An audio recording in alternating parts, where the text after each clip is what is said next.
Mais quand on a entendu des choses, il faut aussi retourner à ce qu'on a déjà entendu, ce qu'on a déjà lu. Il ne faut pas mettre ça de côté. Cette base doit nous aider à progresser, à laisser le Seigneur nous mouler et nous prendre avec lui. Quelquefois, il y a des termes qu'on comprend d'une façon, mais qu'on devrait comprendre d'autres façons. Alors, écrivez pour vous souvenir et demandez des questions sur certains termes. Par exemple, mais avant, je voudrais faire la prière, le signe de croix dans la divine volonté. Alors, je me sers du trésor de prière à la page 3.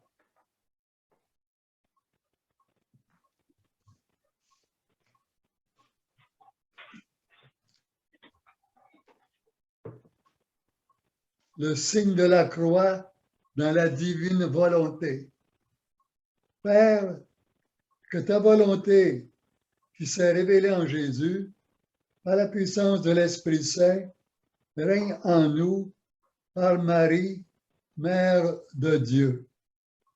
Esprit Saint, Sainte Vierge Marie, unissez-nous à Jésus à chaque instant pour qu'ensemble, nous puissions vivre dans le cœur de la très sainte Trinité, au nom du Père qui nous crée, au nom du Fils qui nous sauve, au nom de l'Esprit Saint qui nous sanctifie. Fiat, Amen, Alléluia. Alors, il y a des termes que nous écoutons et dont nous ne sommes pas toujours absolument clairs de dans leur signification. On parle de fusion. Opposé à la fusion, il y a la fission. F-I-S-S-I-O-N. Ce sont des explosions contraires. Alors, une fission, on parle de la fission de l'atome, c'est quelque chose qui est divisé, comme ça. Tandis qu'une fusion, ce sont deux éléments ou plus qui sont remis ensemble. Dans la divine volonté, le Seigneur nous parle de fusion, de fusionner notre volonté, qui est par elle-même une chose abstraite et qui nous appartient, une des trois facultés, avec la fusion dans la divine volonté. Alors, notre fusion humaine doit être fusionnée, devenir une avec la fusion de la divine volonté,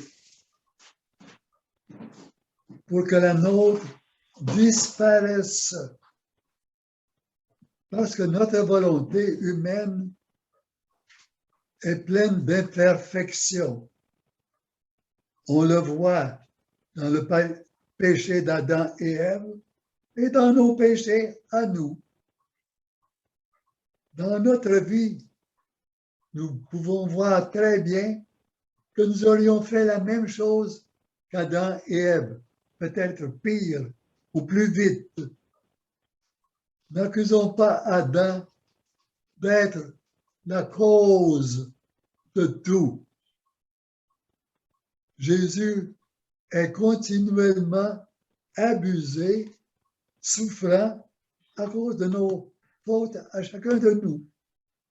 Alors, plus nous apprenons à fusionner notre volonté à celle de Jésus, à celle de Dieu, plus nous allons nous ancrer, ou le Seigneur va nous ancrer dans sa divinité.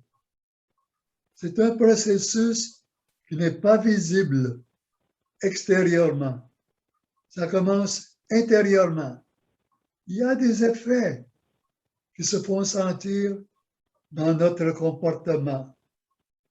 Si moi, je suis souvent en colère, je bouillonne, avec la divine volonté, en me fusionnant à la douce volonté de Jésus, je vais apprendre à diminuer mon comportement colérique. Et petit à petit, j'aurai moins de colère dans ma vie. Que ce soit la colère, la jalousie, l'orgueil, l'impureté, la paresse ou tout autre péché qui nous accable. Alors la fusion, en demandant constamment à Jésus de nous brûler de son amour, de prendre notre volonté et de la faire sienne. Comment est-ce qu'on peut réaliser ne pas faire notre volonté? Il y a tellement d'exemples. Après cette conférence, je me propose d'aller prendre une marche dehors. Quelqu'un téléphone. J'ai le choix. Est-ce que je réponds au téléphone ou je fais ma volonté, ce que j'avais planifié? Si je pense que le téléphone est en rapport avec la divine volonté, je devrais laisser mon choix de faire une marche dehors pour écouter le téléphone. Ou quelqu'un me dit, pourrais-tu faire ceci? Alors que moi, ça ne me tente pas. Alors en disant, pas ma volonté, mais ta volonté, Seigneur. Il y a tellement d'occasions dans nos vies journalières de ne pas adhérer à notre volonté. Au début, on ne s'en aperçoit pas. Ça passe tout droit. Et peut-être que le soir, oh, je n'ai pas été très fin, pas été très fine. J'ai mal répondu. Je n'ai pas pris sur moi. Je n'ai pas écouté la petite voix intérieure. Elle peut venir de Jésus, de Dieu le Père, de l'Esprit Saint, de la Vierge Marie, de nos anges. Mais elle est là. Il faut être à l'écoute. J'aime beaucoup le chocolat. L'autre personne aussi aime le chocolat. Et moi, il y a un chocolat que je préfère. Je vais le prendre avant que l'autre puisse le prendre. C'est ma volonté. Ça devrait être plutôt, je vais laisser l'autre faire le choix. C'est pas tellement difficile. C'est un morceau de chocolat. Mais quelquefois, quand c'est un clash de volonté avec l'autre personne, qui voudrait autre chose que ce que j'ai préparé, avec soin, de dire, Seigneur, que ta volonté soit faite. Même si c'est moins bon à mon appréciation que ce que j'aurais voulu faire, je donne la place à la volonté de l'autre. Que Dieu exprime à ce moment-là pour aller contre mon goût. Ça, c'est de la fusion dans la divine volonté. Alors aujourd'hui, je voudrais vous parler des 3 objectifs de la divine volonté. Le premier, c'est de glorifier Dieu. Souvent, on pense, du moment que moi, je me sauve, que je sois sauvé, c'est l'important. Non. Ça, c'est pas être dans le premier objectif. Comment est-ce qu'on sait ça? Par Jésus. Jésus, qui était fils de Dieu, a dit, je veux faire vivre la divine volonté, celle de mon Père. Il a même demandé à son Père, si c'est possible, éloigne de moi ce calice. On l'entend ça dans les heures de la Passion. 3 fois. Mais il est à l'écoute de son Père, totalement. Il a besoin de réconfort. Il le demande à son Père. Alors pour lui, pour Jésus et pour nous, le premier objectif de vivre dans la divine volonté, c'est de glorifier Dieu, Dieu le Père. Je fais une petite ouverture ici, que j'ai lue quelque part. Dieu le Père engendre personnellement les prêtres en Marie. C'est un secret de Dieu qui a été révélé à Conchita Cabrera de Armida. C'est une immense chance pour tous les prêtres. C'est pourquoi il faut prier pour que les prêtres soient fidèles à leur vocation. Que les prêtres vivent dans la divine volonté. Il y en a sur la terre qui rejettent la divine volonté. Pourquoi? Parce que ça ne s'accorde pas avec leur mode de vie ou c'est une simple dévotion ou c'est trop dur à vivre.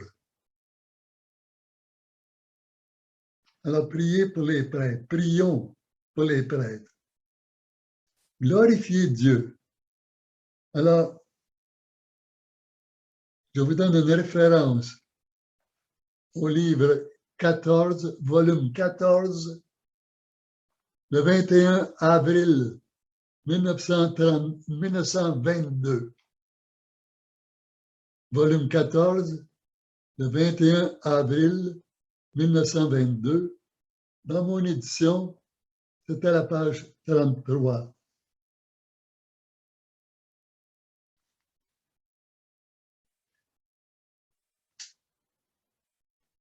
Il dit à Louisa, parce qu'il y en a qui veulent l'attaquer en Italie, parmi les dirigeants, pour l'abaisser et faire suivre par obligation tout le peuple. Il dit à Louisa, viens avec moi dans ma volonté.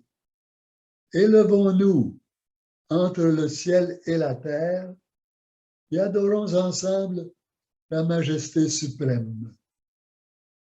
Bénissons-la et rendons-lui hommage pour tout, de telle sorte que le ciel et la terre soient remplis d'actes d'adoration, d'hommage et de bénédiction, et que toutes choses en reçoivent les effets bénéfiques.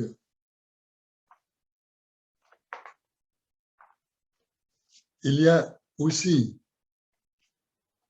au volume 19, le 3 mai 1926,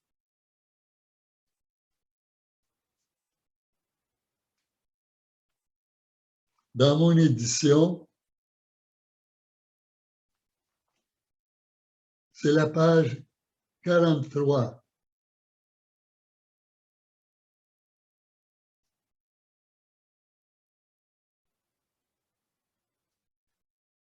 C'est Louisa qui parle. J'allais me fusionner dans le saint et divin vouloir comme à mon habitude, et je dis, Majesté suprême, je viens au nom de tous, du premier au dernier homme qui existera sur la terre. Je vous donne les hommages, les adorations, les louanges et l'amour que vous doit chaque créature. Et je fais toutes les réparations pour tous et pour chaque péché. Je disais cela lorsque mon aimable Jésus bougea en mon intérieur et me dit, « Ma fille, cette façon de prier est uniquement de ma volonté parce que seule ma volonté peut dire, je viens au nom de tous devant la suprême majesté. En fait, avec son omniscience et son immensité, ma volonté voit et embrasse tout et toute chose. Aussi peut-elle dire, non comme une façon de parler, mais en réalité, je viens au nom de tous faire pour vous tout ce que les créatures vous doivent. Aucune volonté humaine ne peut dire en vérité, je viens au nom de tous. C'est impossible. C'est le signe alors que ma volonté règne en toi.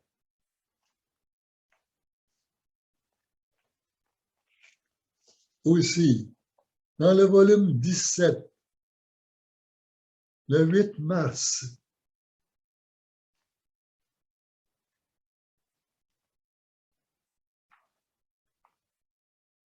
1925,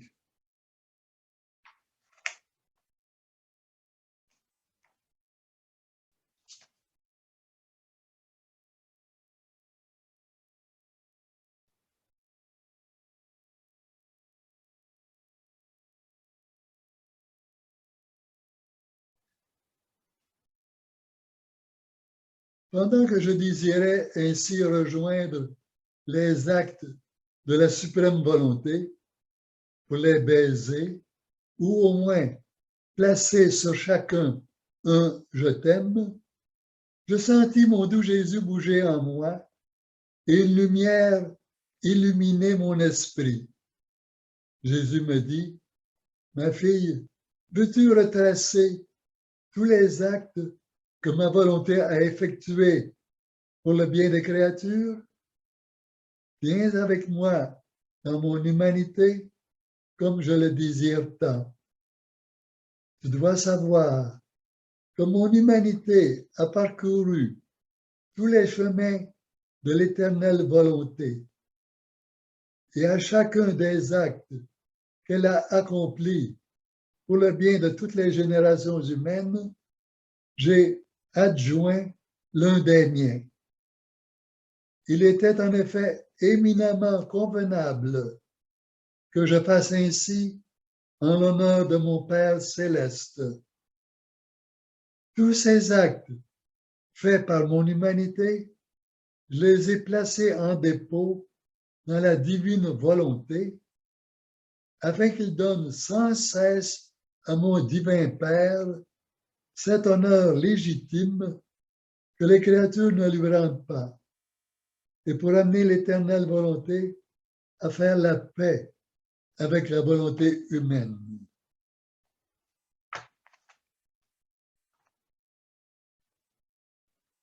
C'était le premier objectif, rendre gloire au Père, à Dieu lui-même. Ce que Jésus nous amène avec tous ses livres dans la divine volonté. Le deuxième objectif, c'est le salut des âmes. Il y a beaucoup de références dans le livre du ciel. J'ai choisi le volume 12, le 18 décembre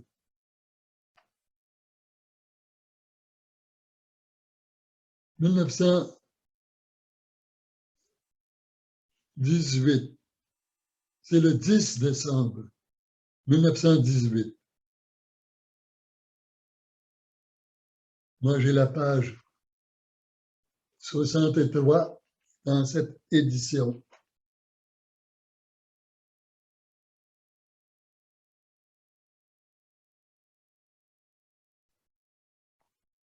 Pendant que Louisa disait cela, mon Jésus bougea en moi et me dit, « Ma fille, Combien sont douces et plaisantes à mes oreilles les prières des âmes intimes avec moi. Je sens en elles se répéter ma vie cachée de Nazareth, sans apparence, éloignée des foules, sans le bruit des cloches, à peine connues. Je m'élevais entre le ciel et la terre et demandais des âmes. Dans les 24 heures, il y a un endroit aussi où Jésus dit « Je veux des âmes, des âmes, des âmes ». Il est prêt à tout. Il est prêt à continuer sa vie de souffrance, à l'étendre peut-être pendant des siècles pour sauver des âmes. Mais son paradis, c'est assez. Cependant, dans le Saint-Sacrement de l'autel, dans les tabernacles, Jésus continue d'être offensé. C'est vrai qu'il y en a beaucoup qui vont l'adorer, le contempler, le regarder. Comme disait cet homme au curé d'Ars, je l'avise, il m'avise. On se regarde simplement. On est bien en présence l'un de l'autre. Ce n'est pas nécessaire de prendre un tas de livres et tous les lire. Regardez Jésus, apprécier sa présence, lui dire merci, un sourire. Cela le console de tous les blasphèmes, de tous les sacrilèges qui sont faits dans l'Eucharistie. Sacrilèges qui sont faits dans l'Eucharistie. Comment? Par les gens qui se disent catholiques, ne vont jamais au sacrement du pardon. Pourtant, il y a une obligation d'aller au sacrement du pardon au moins une fois par année. Mais il y en a qui s'en balancent et reçoivent l'Eucharistie régulièrement. C'est une offense à Jésus qui descend dans un cœur pourri. Il y en a qui le profanent volontairement en faisant toutes sortes d'actes, même dans des cérémonies sataniques, pour heurter violemment, volontairement Jésus. Je veux te faire mal. Je sais que tu es là. Je crache sur toi. Je prends mon poignard. Alors, en recevant l'Eucharistie, en le contemplant, même si nous n'avons pas un tabernacle à la maison, en le contemplant dans les tabernacles qui existent dans le monde, en le contemplant dans notre cœur, nous le consolons et nous l'aidons à sauver des âmes. Nous aussi. Ça doit être notre deuxième objectif, sauver des âmes. C'est pour ça que quelquefois, c'est difficile de ne pas faire notre volonté. Le troisième objectif, c'est d'amener le royaume de Dieu sur la terre le plus tôt possible. J'espère que tous ont hâte. Je pense personnellement que nous avons commencé ce règne de 3 ans et demi de souffrance, de corruption. Ça se fait un peu partout dans le monde. C'est la permission de Dieu. Après, c'est comme c'est écrit dans l'Apocalypse, ça va être 3 ans et demi. Après, ça va être le retour de Dieu. Soyons patients. Souffrons avec Jésus. Nos souffrances. Il y en a toutes sortes. Par exemple, il y a des petites souffrances. Ça me pique sur le front. Je pourrais faire pour me délivrer. Mais je peux aussi ne pas me gratter. Une petite souffrance. J'ai soif. Je peux attendre 5 minutes. Je ne veux pas voir cette personne. Je vais traverser la rue. Restons sur le même côté de rue. Saluons-la. Sourions-lui. Je fais quelque chose que j'aime pas. À contre-courant. Au lieu de dire « et que j'haïs ça ». Merci Jésus d'être avec toi. Souvenons-nous que Jésus, pendant 9 mois, a été dans le sein de sa mère. Pendant 9 mois, à l'étroit, dans la noirceur. Il en était tout à fait conscient. Alors que nous, dans le sein de notre mère, nous étions inconscients.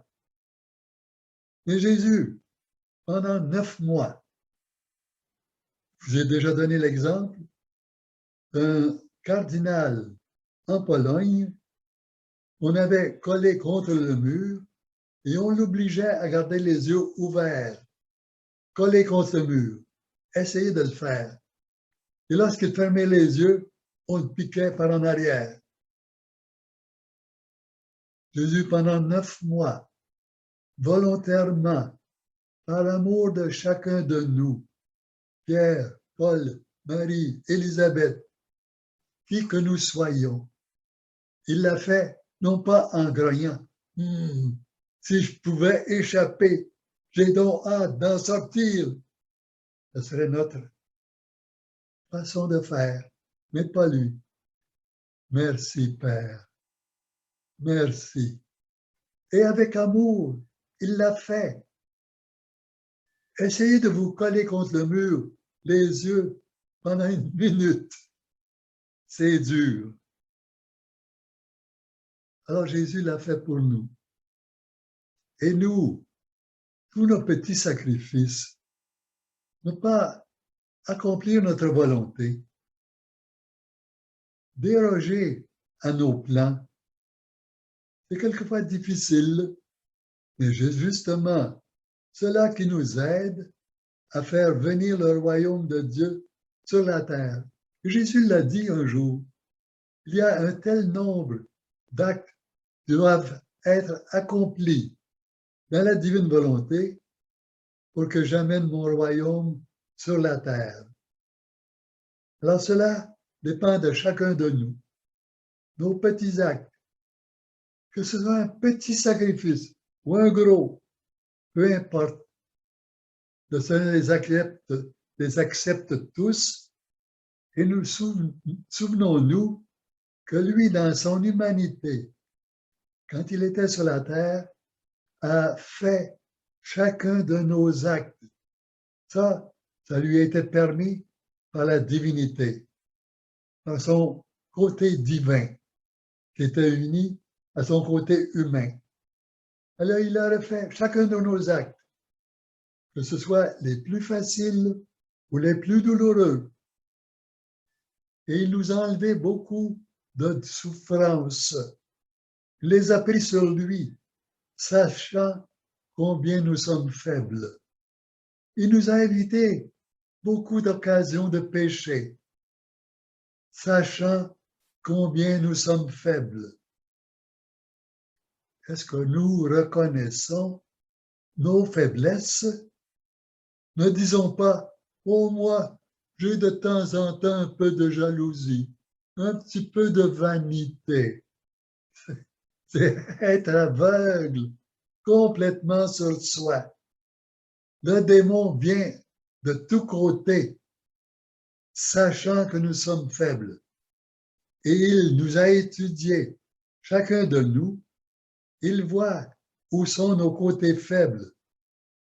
Ça peut être l'impureté, l'orgueil, la jalousie, la colère, la paresse.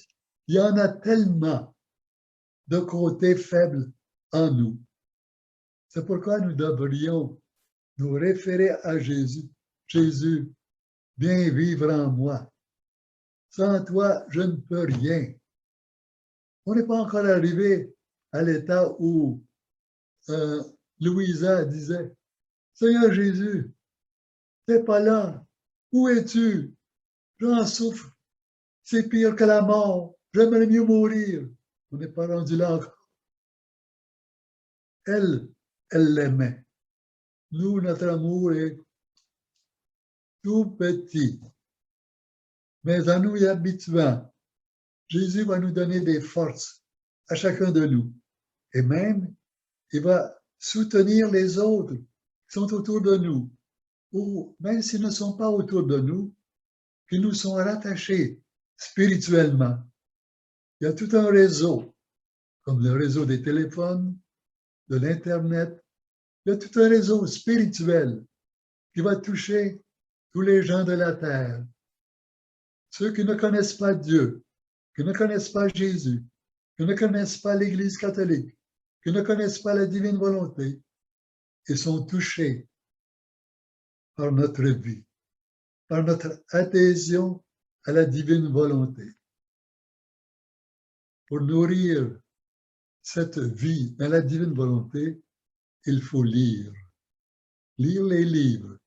Il y en a qui ont entassé des livres dans leur bibliothèque, mais qui ne les lisent pas. Alors l'enrichissement de leur âme ne se fait pas.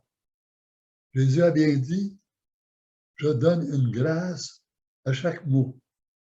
Parce que ce livre vient du ciel, a été écrit par moi au ciel. Ma secrétaire sur la terre le transmettre sur des volumes lisibles par l'homme, c'est Louisa. La richesse se continue dans les livres. C'est à nous de les lire. Et n'ayons pas peur de les relire souvent. Parce que comme dans la Bible, on découvre d'autres richesses. Parce que nos yeux, notre intelligence, notre volonté, notre mémoire, Jésus les augmente, les rend plus vivants. Ce que nous avions lu au début, nous le relisons une deuxième fois. Comment ça se fait? Il semble que c'est nouveau. C'est pas nouveau.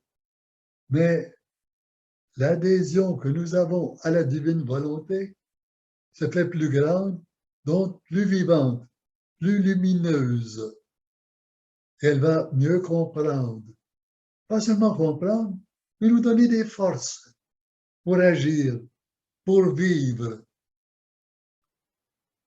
Jusqu'à ce qu'on dise, Seigneur, aide-moi à ne pas perdre un moment de ta volonté. Au début, on se dit le soir, j'espère qu'on le fait au début, je n'ai pas vécu beaucoup dans la divine volonté aujourd'hui. J'ai oublié complètement. C'est pour ça que le Seigneur nous donne de l'aide. Il y a des actes préalables. Est-ce que nous faisons tous l'acte préalable le matin en nous réveillant? Et que c'est le premier ou le troisième? Au moins, faisons-le, même si ce n'est pas le premier, jusqu'à ce que ce soit le premier à notre réveil. Tout pour toi, Jésus. Peu importe la façon. On n'est pas obligé de lire dans un livre. On peut se servir de livres. On peut dire, Seigneur, mon cœur veut vivre dans ta divine volonté aujourd'hui, totalement. Tout ce que je vais dire, penser, regarder, faire comme acte, geste, pas, accueil des autres, je veux que ce soit dans ta divine volonté. Alors, Jésus se souvient de cela et c'est valable pour toute la journée. C'est encore mieux si on fait un acte continu. À chaque fois, j'avais préparé ceci, mais quelqu'un m'arrive avec ceci. Au lieu de dire ah, pas encore, c'est souvent notre réaction, notre petite volonté, qui veut se montrer heurtée par l'autre. Jésus n'est pas comme cela. Nous le heurtons, mais ne fait pas de grimace à chaque péché que nous faisons. Il l'accepte. Alors, si une contrariété arrive, C'est une occasion de rendre notre acte continu dans la divine volonté. Merci Seigneur. Avec le sourire. Ça ne vient pas tout de suite, dépendant des personnes. Il y a des personnes qui ont plus de difficultés que d'autres. Le Seigneur est le juste juge. Il voit que beaucoup semblent avoir échoué après des actes répétés. Mais lui, il voit très bien les difficultés énormes que cette personne a comparées à l'autre. On pense, c'est facile pour les prêtres. Mais même pour les prêtres, il y en a qui ont plus de difficultés que d'autres. Les personnes ordinaires, il y en a qui ont moins de difficultés à vivre dans la divine volonté. Alors, leurs mérites sont bien jugés par le Seigneur, comme celles qui n'ont jamais eu d'encouragement, de développement spirituel, et qui arrivent dans la divine volonté et qui nagent à contre-courant, qui se découragent, qui ont toutes sortes de mauvaises occasions ou influences contre eux, des influences même sataniques. Le Seigneur voit tout cela et est le seul juge. Nous ne pouvons pas juger, même Judas. Ce n'est pas à nous de juger. Et le Seigneur, parce que cette question-là est posée quelquefois, lorsqu'une âme décède, à son décès, le Seigneur lui donne l'occasion de faire le choix final, éclairé. Parce qu'il y en a qui n'ont jamais été éclairés. Et là, l'âme, en pleine possession, fait son choix. Dieu ou non. Il y en a, il semble, qui choisissent non. Parce que toute leur vie a été un non contre Dieu. Mais ça, c'est ce que nous élaborons au point de vue humain. Dieu est le seul juge. Alors, n'ayons pas peur de Dieu. Et je voudrais terminer en disant ceci. Ayons confiance. Avec la confiance, nous pouvons retourner le bras de Dieu contre tout. Même si nous sommes les plus grands pécheurs, que nous nous condamnons à l'enfer. Je ne vaux rien. Je n'ai jamais voulu de Dieu. Je n'ai jamais rien fait de bon. Ah, ah, ah. Ayons confiance en Dieu. Père, j'ai confiance en toi. Fais quelque chose. Que ce soit notre cri d'espoir. Et enseignons cet espoir aux autres en leur souriant. Alors, je termine